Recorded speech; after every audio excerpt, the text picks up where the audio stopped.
Hey guys, it's Cam and welcome back to my little space. Okay, that's kind of cringy, but I had to do something with the channel name, okay?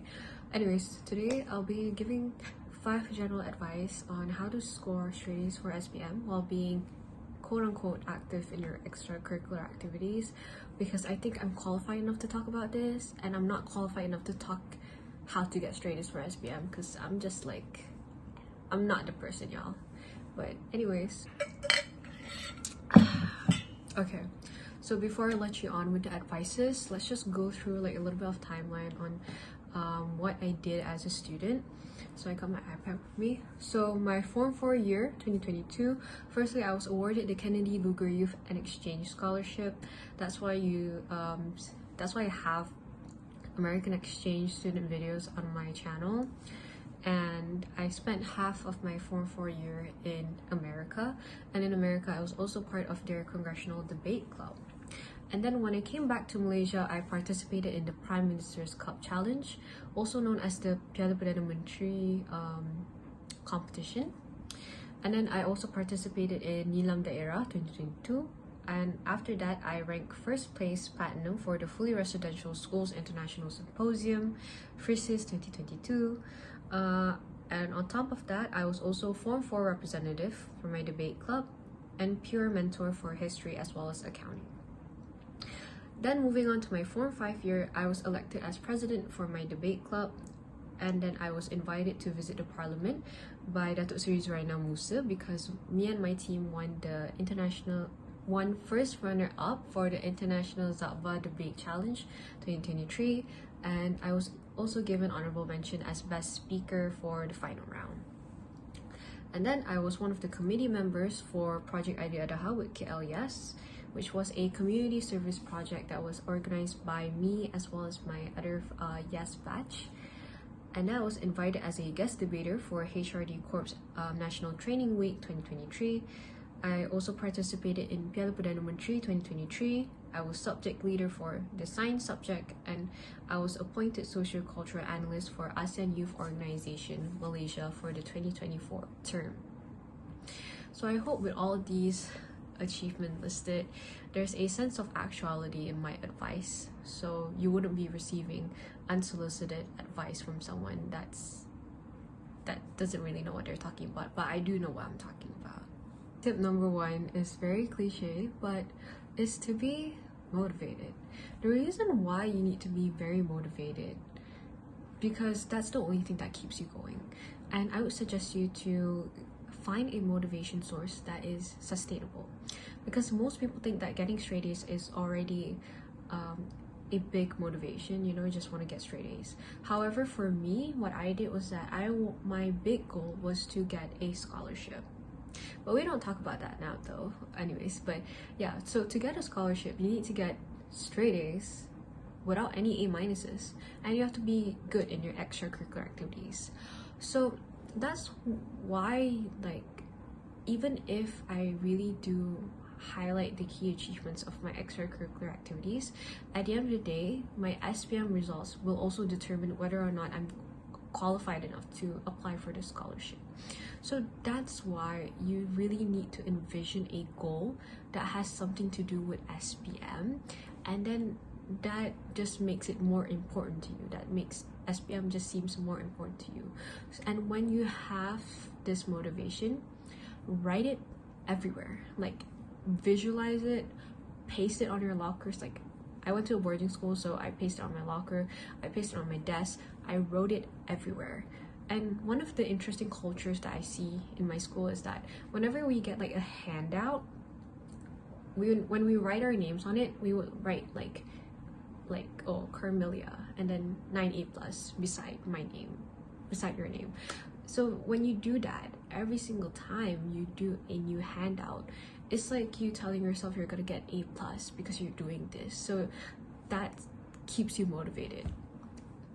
So I just don't know how to stress on more like why being motivated is so important, but you just have to be constantly reminded of your goal and have a healthy relationship with your goal. Tip number 2 is also cliche, but it's time management. You have to find your own routine. So I went to a boarding school, so a routine was literally set for me. I couldn't really do much about it, but so I'll just read you an example of my daily routine.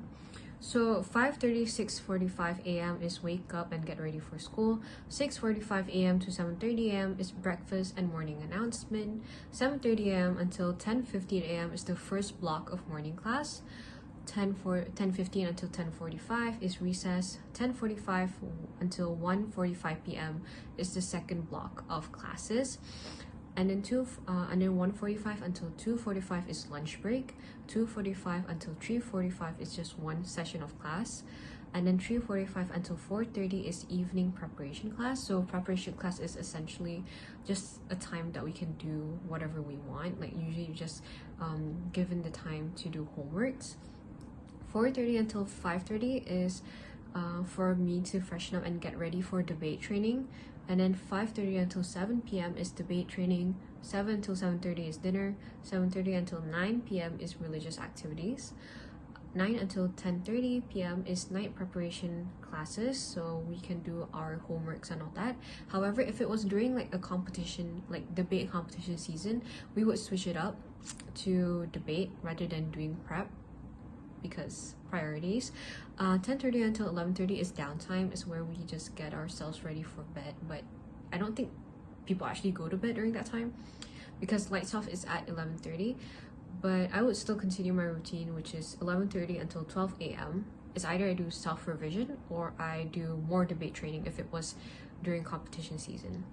So in total, I would spend around 8 to 9 hours of studying, and debate, depending on the season, it might be 2 to 4 hours, right? So essentially every single day I do 10 plus hours of work, and that was essentially my routine until SPM. But during school, I really did rely on having a planner, and a planner that I would suggest you to get is the Kokuyo Campus Study Planner. I literally went through 4 of these planners from 2022 until 2023. Okay, just to share, like this is how my study planner would look like. I would just like color in the subjects that I have and, you know, write down whatever I want to do that day. And I would say essentially every single thing I did was being written down in here.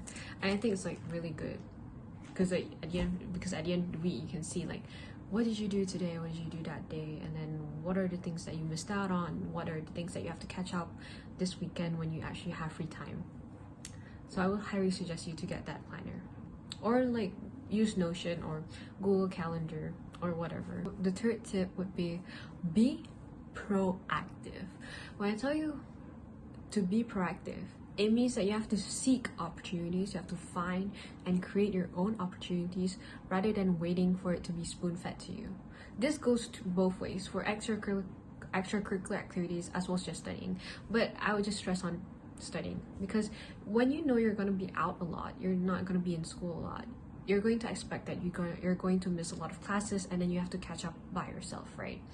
So one of the things that I always did was to be active in class when I'm in class, so that when I'm not in class, I still have that momentum, like I'm still aware of what's going on in the class, just to get a better understanding at that moment. Like, do not delay your understanding of that particular topic if you know you're not going to be in school a lot. And second of all, I just want to talk about this because like this one time I went to this like 5-day long competition, and then when I left school, it was still like the beginning of trigonometric ratios, but when I came back, it was already the last subtopic for the next chapter, and I was just there, like I was only gone for 5 days and they completed like 1.5 chapter without me. So that's why you should always have a good understanding before you even leave that classroom. Do not be afraid to ask, do not be shy to ask as well, because we're still learning, right?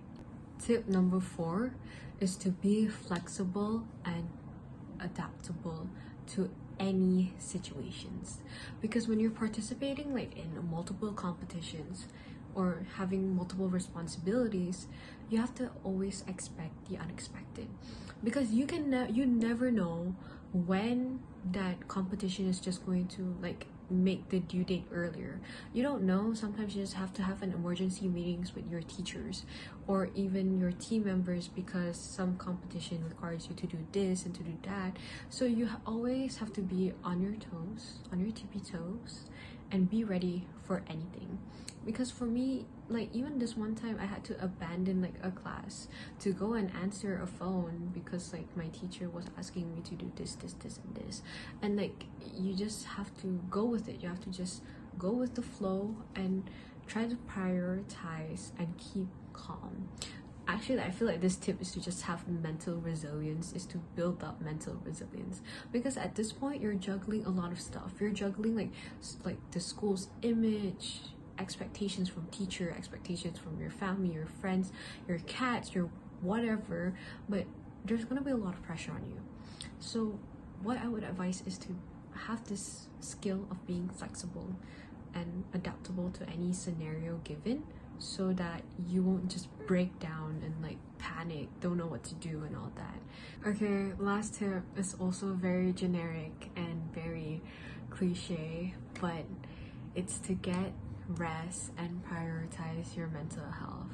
All right, because realize that your form 4, just like, okay, your upper form years, your form 5 year is basically one of the most important years of your high school life, and you don't want to do anything that's detrimental to it. And a few ways you can do this is by digital detox, getting off social media, you know, because like, let's face it, social media is like, I'm on social media, but you know, like social media is just like, you get envious of people that looks like they're doing way better than you, but promise me they're not. And sometimes that envy would consume you, and that's one. And second of all, I would highly suggest you to have a solid friend group, have a support system that's pretty solid. That's your like go-to person, go-to friend group, and whatever. But if you realize that slowly that friend group is like killing you, or it's just like those toxic friend groups, then just pull away. Sometimes being alone is better than being surrounded with people who constantly brings you down and all that. And I think next tip is also might be controversial, but I would highly suggest to abstain from romantic relationships. I know, I mean, like, depends on the person, right? Like, some people have like really good boyfriends and that might be their support system. But if you're in a situationship that's doing you no good, then what are you even doing? Like, babes, that's not it. It's not it. Just cut them off. Like, it's nothing, you know?